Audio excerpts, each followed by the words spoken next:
My name is Michael Brooks, and I'm really glad to speak here at DEF CON. This is my first time speaking here, and so far I've had a blast. What we're talking about today is attack chaining within web applications, and particularly how CSRF can be used in attack chains. We'll be talking about high-impact exploits, as you will see. Also, at the end of this talk, there will be an O-Day vulnerability being released with exploit code, as well as some other goodies. Okay, let's get, okay, first of all, as a show of hands, who thinks CSRF is lame? Who thinks it is the lamest flaw out there, that people even take it seriously? Wow. Okay, we got one. Wow, I'm surprised. Honestly, I thought CSRF, even a year ago, I thought CSRF was the lamest vulnerability. I mocked the OWASP for putting it as number 5 on their top 10 vulnerabilities. I laughed at CVE numbers relating to CSRF until I started doing my own research. Right here, this is a piece of HTML code, and it is sending a GET request to cPanel Web Host Manager, and it changes your root password. That is right, remote root with CSRF. CSRF is is remotely exploitable flaw with the highest impact possible, and we will see more high impact flaws with CSRF. This is also it also affects embedded devices. In this case, I'm sea surfing on a Motorola surfboard cable modem, and I'm able to knock you offline just by you visiting my website. Anyway, now. What is the surface area problem in software? In code quality control, you can use software to detect how much of your code has been executed during a test. And this is a way of gauging a surface area, how much surface has been tested. Now, humans are bound to make mistakes. And eventually, they're going to make a mistake, a bug that a hacker can take advantage of. This is bugs per line of code. So now I'm talking about an attack surface. I'm talking about places in the application where I could gain access. I could gain access to other flaws. Now, okay. Now, using many parts of the application are off limits to common users. For instance, administrative areas. However, these administrative areas can suffer from the exact same type of flaws. We're talking XSS, SQL injection, and even worse, remote code execution flaws. But these flaws are exploitable using CSRF. In fact, there might be more of these flaws available in the open world due to some common misconceptions. For instance, thoughts of a developer. Why spend time validating input of someone I trust? He's the administrator. Why would he try and hack me? A password is acquired. That's enough to keep out an attacker. Thoughts of a hacker. Why should I look for a flaw I can't exploit? I mean, traditionally, when I went on a bug hunt, I would completely avoid the administrative area. There's no point in looking for a flaw there because I can't reach it. Thoughts of users. Bah, bah, bah, bah, bah. Users don't matter, so. Okay, now, how would we go about finding one of these flaws? And what we're using is a web application scanner called Wapiti. Otherwise known as an attack spider. Wapiti is an open source scanner. However, there's a talk after this in track 4 for a Grendel scan. I highly recommend everyone check out this scanner. It is very good. Unfortunately, when I was doing this research, Wapiti is what I used. Okay, we'll go through some of the steps for setting up this scan. The type of software that we're attacking is tbdev. This is a software that's used in private BitTorrent communities, such as Oink, rest in peace, or Demonoid. These communities are secretive because they're breaking the law, which means they get hacked, they can't go to the FBI. The FBI's looking for them. Okay. I do all of my auditing within a virtual machine. This way, I don't expose my workstation to attack. It can damage the machine, and I can easily restore with a copy. I can run multiple VMs at the same time. I also can finely tune configuration specifically for a test. And we'll talk more about that. Now, the first steps. is to install tbdev. It installs fairly normally. If you've ever installed a PHP MySQL application, you shouldn't have any trouble with tbdev. We need to create an administrative account as standard. In terms of the PHP, go back. In terms of the PHP settings, we want to make sure that display errors is on. This is very important in all web application scanning. Many vulnerabilities are detected by the application reporting that an error has occurred. For instance, a MySQL error. This is crucial for the detection of some flaws. However, it doesn't matter for XSS. XSS is not looking for errors to take place. Also, for this case, I'm leaving my magic quotes GPC on, although I recommend also scanning your applications with magic quotes GPC off. You'd have to know a bit more about how this works, but it's a security feature that can prevent many types of SQL injection. It's a good thing. This is being removed in PHP 6, and this is a very good thing. The reason why is because programmers will become overly reliant on the security of magic quotes, and magic quotes is not bulletproof. So more flaws are becoming popular. I suggest scanning with both at this time. Scan it once with it on, and then once again with it off. Anyway, yes. WebPT. WebPT is a great tool. It is a command line only application. Can be difficult to use. It's fairly solid. One advantage it has over Grendel Scan is that it contains less bugs. However, Grendel blows it out of the water in terms of features. Okay, this is the first part of WebPT is that because we're scanning an authenticated area, we need the session ID of the administrator. This is a command line application here called getcookie.py. And we're accessing, I'm giving it the location to the login form, in this case, /login.php.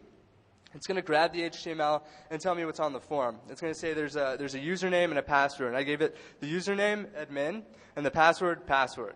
Now, this is we start, if you might notice something, the cookie's name is called pass, and it looks like an MD5 hash. In my mind, this is a red flag. But we'll get more to that later. This is the first indication that there may be a problem with the session handler. Now, if we use getcookie.py again, we'll actually get the exact same session value again. This 32-character of hex called pass. Again, this is not good.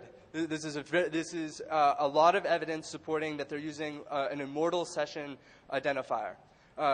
Which we'll talk about more in a bit. It turns out that it's true. They're using your session ID is the MD5 hash of your password. Okay, now first of all, why are people still using MD5? It has been broken for 4 years, and yet people are still introducing it to their code. This is a violation of OWASP's secure cryptographic storage. I believe it's number 8. But people are still doing it. Perhaps you don't know better. The SHA-2 family is secure. So SHA-256, SHA-384, and SHA-512. Any of those. Very secure functions, and you won't have to worry about attack. But furthermore, we actually don't have to attack the MD5 hash. It is a password. It is an effect that their username and password is in clear text. We don't have to break the MD5 hash. It in itself is the session ID. So if we're able to steal this identifier, we'll be able to log on to the application indefinitely, or at least until they change their password. Okay, this is a broken session handler. Again, an OWASP violation. Okay. Now, this we're going to save for later. We know we've already detected one vulnerability, and we haven't even started the scan. So now we're going to start the scan. And we're doing it with, now, there's some considerations with this type of scanning. You have to worry about certain requests that may break the scan or make the application no longer available. In many cases, you would want to avoid, such as a logout function, logout.php, which would destroy the session. In this case, logout.php is purely cosmetic. The session ID stays the same regardless. However, we have to avoid changing the password. So this -x at the very bottom is excluding the my.php, which allows you to change your password. Anyway, it scans fairly quickly, and here are the results. we find a reflective XSS hole in reader.php. This is accessible by everyone. So now, this is actually very good news. Using this hole alone, we could potentially steal a user account of someone on the system. We could steal their session ID, and we could use that, again, indefinitely. We could hijack a user's account on this BitTorrent community indefinitely. And however, it gets worse. There are more flaws that are found. The next flaw. Now, this is far more interesting. This is a stored XSS, otherwise known as persistent, and it is in the best place possible. It is in index.php. What this means is that you're able to change the landing page. The very landing page of the application can be whatever you want it to be, including the ability to steal other people's session IDs or deface the page altogether. And I'll show you an example. Now, there's a trick with this. This flaw is only accessible in the administrative area. And you're thinking, like, well, damn, I mean, I'm not able to hit this flaw unless I'm able to use an administrative account. Okay, well, that's where CSRF comes in. Another word for CSRF is session writing. When we look at the output of this scan, we know that it is already vulnerable. It is also vulnerable to CSRF. The reason why is because you can see it says news.php, and they're sending a get action here. That is one parameter. And then it's sending a post of body, and that's it. In CSRF, you're looking for another value to accompany it, called a cryptographic no-once. In essence, this is a randomly generated number that that the attacker is unable to guess. So not only is this a stored XSS hole, but it's also across CSRF. Now, if they were sanitizing for cross-site scripting, it would still be a CSRF flaw. And that would be, it would take the manifestation of the ability to post a news article to the front page. The news would say, like, oh, I don't know, the administrators eat babies. Like, I mean, you could put whatever you want. In this case, it is more powerful due to the stored XSS. Yeah, stored XSS in index.php. Anyway, analyzing the results. Now, there's a way to verify that it is, in fact, CSRF.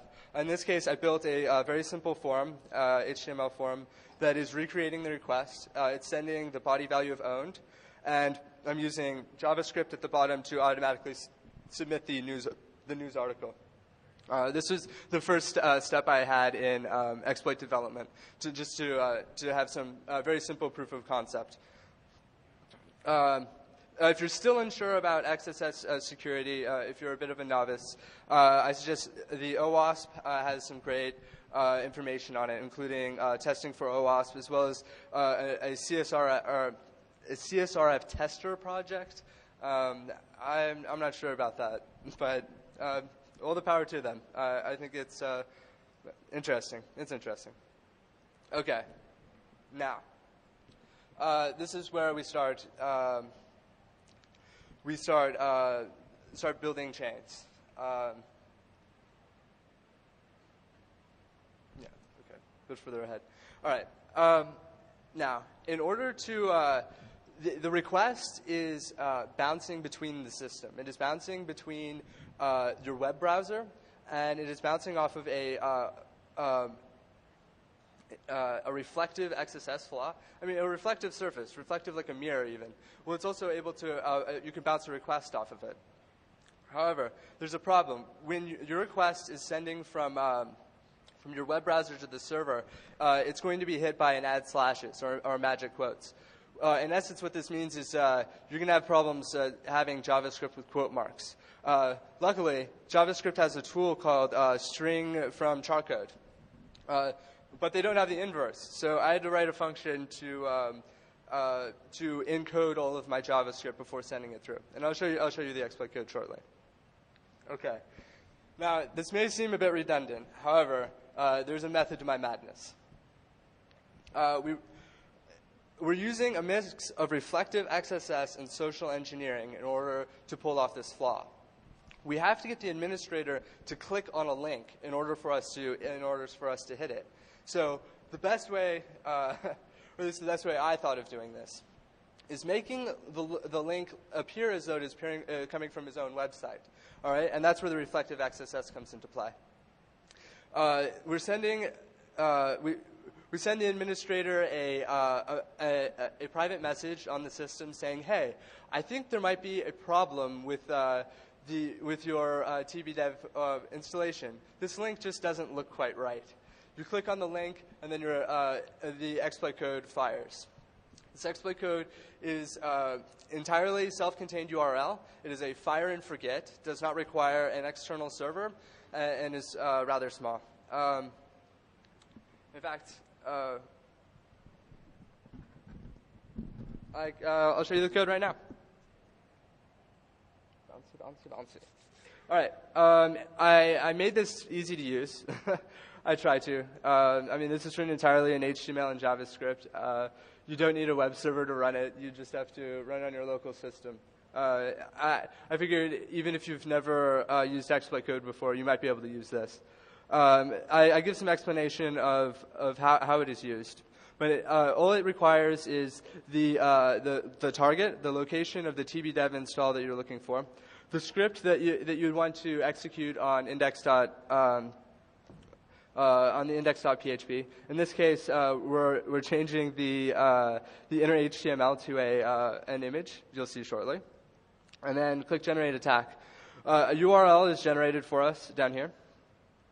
All right. Now, this is what tbdev looks like.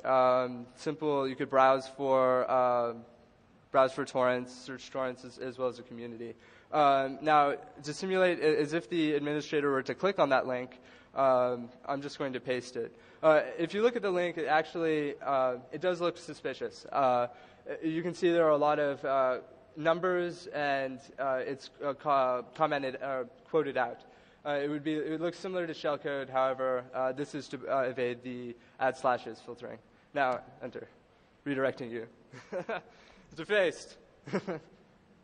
Simple. It is still defaced. This is index.php. The page has been changed. The only way to reverse it is you have to log into the SQL database and actually delete the news article, which I'll do now. Empty. Okay. Okay.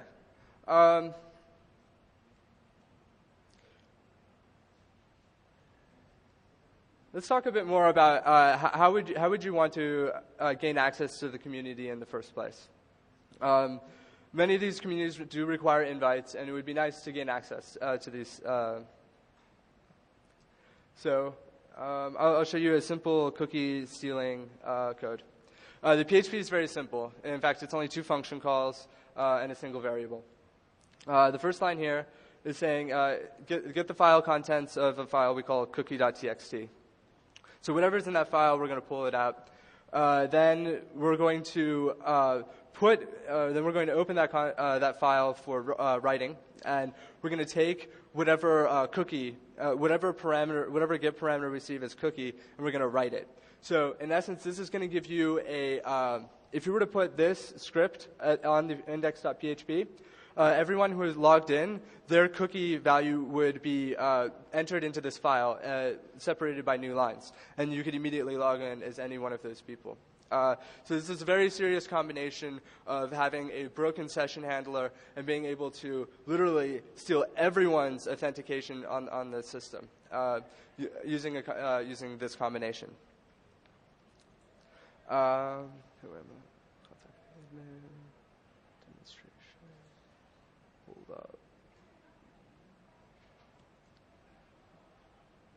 Okay.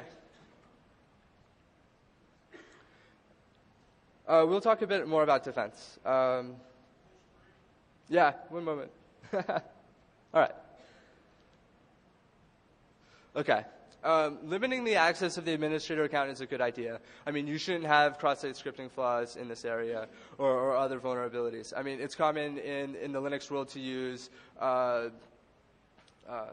ch roots to limit the ability of super users. And it is also absolutely important to apply CSRF protection to administrative areas.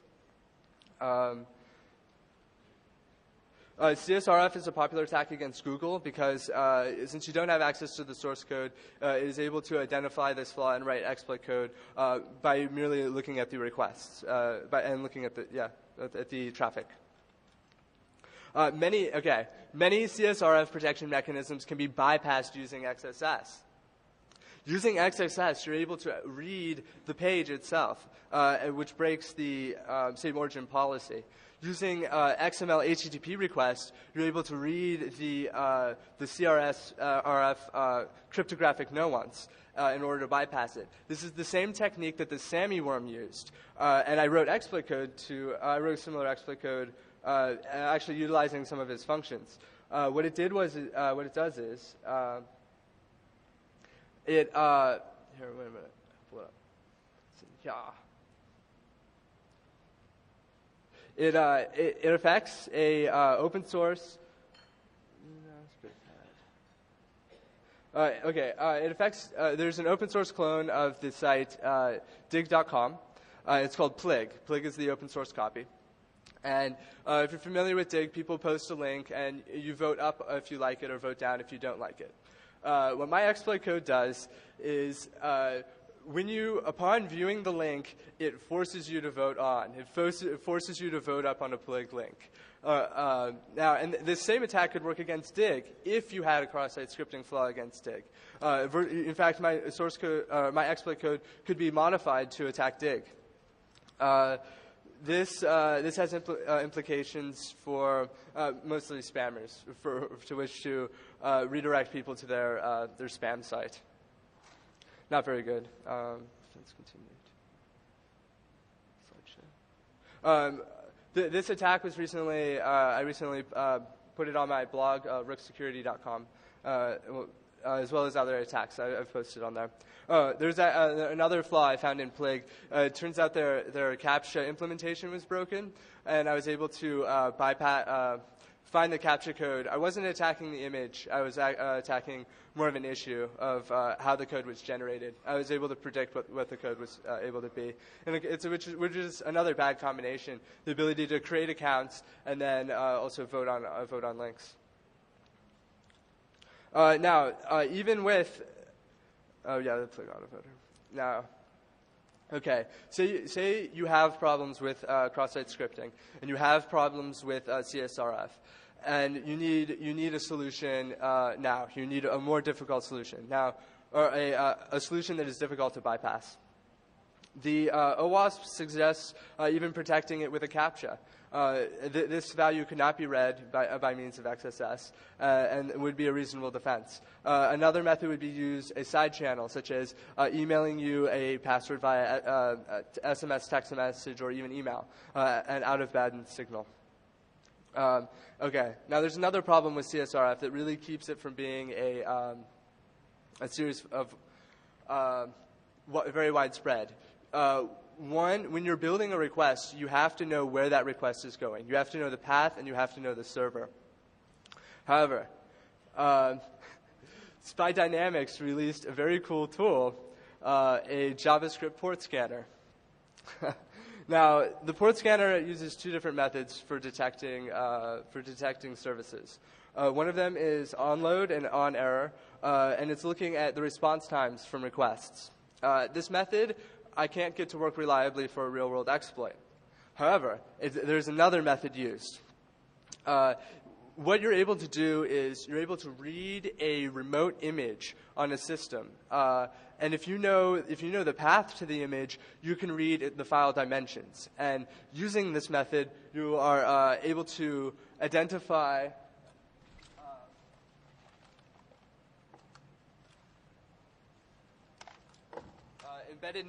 embedded network hardware. In fact, this is a SNOM Linux SNOM phone, VoIP phone. It's a SIP client. It's running an embedded Linux 2.4 system, and using using this method, I'm able to detect this modem on the network, or able to detect this phone on the network, and then hack it. Unfortunately, the exploit code I can't show you it right now, but it's a pretty cool system. What's actually made worse about this is that you're able to attack an internal network over someone's browser. And this particular CSRF flaw, literally every request on the system is vulnerable to CSRF, including the feature to update the firmware. Now, because SNOM is obeying the GNU public license, and all of their source code is available for the device, and you're able to build your own custom firmware, including a rootkitted firmware, and have your own rootkitted Linux system on an internal corporate network. In all honesty, I'm not very familiar with the building of hacked embedded systems, but if you are, please come talk to me. I'd like to build some backdoored firmware. I think it would be fun.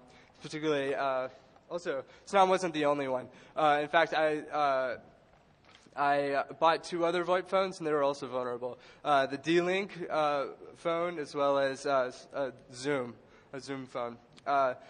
Another attack scenario that worked against all 3 phones was the ability to change what SIP server was using. So you could force the phone into using a malicious SIP server, perhaps even intercepting calls. There's also proxy servers supported on many of them. The ability to listen in on telephone conversations.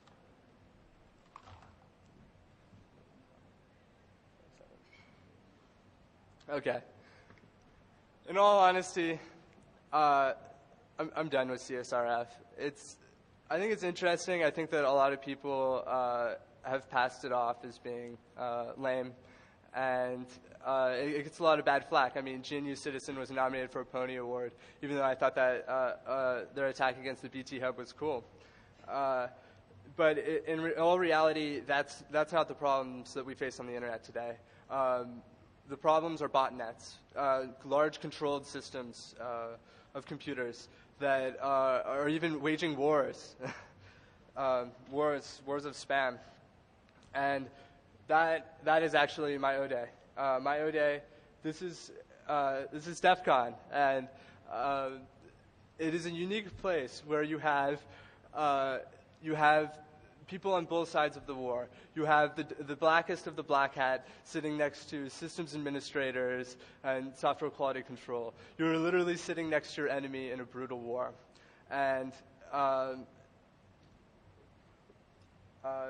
I'm very proud to drop this. This is a very good exploit. As an example, it affects none other than the Coppermine photo gallery, which if you don't know, there should be around, there. Don't have the Google hack on hand, but it's around 5 million sites are running this. And the exploit is the ability to copy any remote file to the system and execute it. You could copy PHP files. This is prime for worms. Okay, I'm not done. I'm not done. Okay, even worse. Over the past few years, I've been collecting worm code. I'm very happy with my worm code collection. And if you go to rooksecurity.com / it's goodiebag.zip. Okay, in goodiebag.zip, there are source code for over 50 viruses and worms with Visual Studio build files. We have malware such as MPAC, 2 versions of MPAC, MyDoom that builds and spreads. You name it. This is everything you need to build your botnet of your own. We're talking great outbreaks such as Blaster, MyTob. They're there. Custom modules for your GoBot and FatBot. They're also on this file. Goodiebag.zip. Honestly, I hope someone downloads it. Also, this is a particularly devastating combination. It is www rook.security.com. Please share it with your friends. Oh, that's it. That's it. Please share it with your friends. This is years of compilation. Now, okay. Actually, I have here. I'm going to do a bit of a return to CSRF because this actually relates to this flaw. Turns out this flaw is also exploitable by CSRF, although it doesn't have to be. It is simply sending by sending a single GET and POST request, you're able to incur the flaw, incur the vulnerability. Here. It's actually rather advanced. I'm using something called global variable manipulation, which is advanced PHP hacking. They're containing here. Pull it up. All right. I don't know. What? The URL again? It is rooksecurity.com / make sure I get it right. Goodiebag.zip. I'll be posting it to my main page, rooksecurity.com, if you visit it. I'll be posting it after this talk. And again, I encourage you to visit my blog. I do post O-Days regularly. I understand this is not good disclosure, not wise disclosure. Ethics. All right. Okay. The ability for this flaw to work is actually a bit complex, and it's certainly more complex than CSRF. What I'm able to do, or what the code you are looking at here does, is it's attempting to clean up the global namespace of a PHP application. However, it contains a fundamental flaw. This array that is selected right here contains what variables that it does not want to unset or destroy. However, by unsetting this array, I'm then able to actually do something that sounds a bit counterintuitive. I'm unsetting the other request methods. I'm unsetting, in fact, any variable sent as a GET or a cookie is being unset. I'm also unsetting the request superglobal. The reason why is because when they're unset, it's not checking them if a global variable has been sent via that superglobal.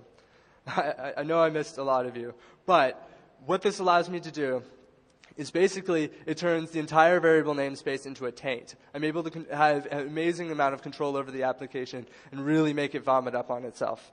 In this case, the next step is literally to go through and look for syncs. In this case, the sync I'm hacking is a call to copy. Now, copy is much better than other syncs that you've heard of, such as require once, require or include. The reason why is because it has to do with copy on a default PHP.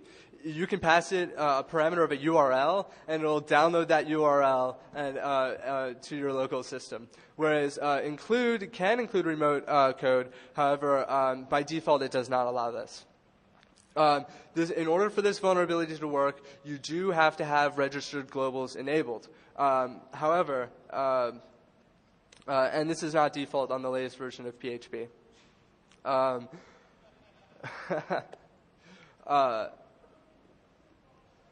Okay.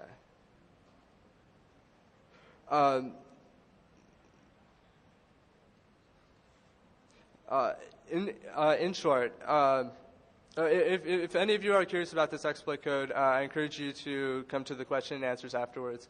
The code will be posted to my blog shortly if you wish to see it at that time or at a later date.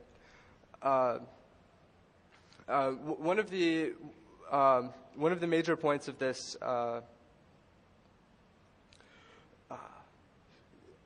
the ability to use the resources around you without that aren't necessarily a clear vulnerability, such as the spy dynamics flaw has been known about for years, yet it's been unpatched, and it allows you to identify local embedded systems. There are other issues though. The ability to send get and post requests anywhere on the internet allows you to use web browsers as a means of as a proxy server even to break into other systems. In fact, because this particular flaw can be exploited by a cross browser or cross-site request, you can, in Garrison, any web browser visiting your site, even if it's a fully patched web browser, can still be made of use. You can force them into hacking other servers. That's multiplying your bandwidth. In fact, and the URL that you choose to download, it could be anything online. For instance, a good example is SourceForge. SourceForge.net has a CVE, Common Versioning System, CVS. And in this CVS, you can host raw text files. So in essence, you could take, for instance, MPAC or a backdoor and host it as a SourceForge project, and then being able to use that to exploit other systems. You're using SourceForge's bandwidth to transfer your backdoor, and you're using common clients to visit your site to attack them. All your server is doing, all the server that you actually own, all it is doing is having a list of other sites to attack. So you're giving it a list, hey, start attacking this site, and it'll continue about its normal business. It's key that the site that you own, that you have remote code execution on, you don't want this to be detected. You want this under your control as long as possible. And so it would not be wise to use this system in a denial of service attack or others. Anyway. I suppose that concludes my talk. I hope you enjoyed it. I hope you download my worm code and use my exploit code. It makes me happy.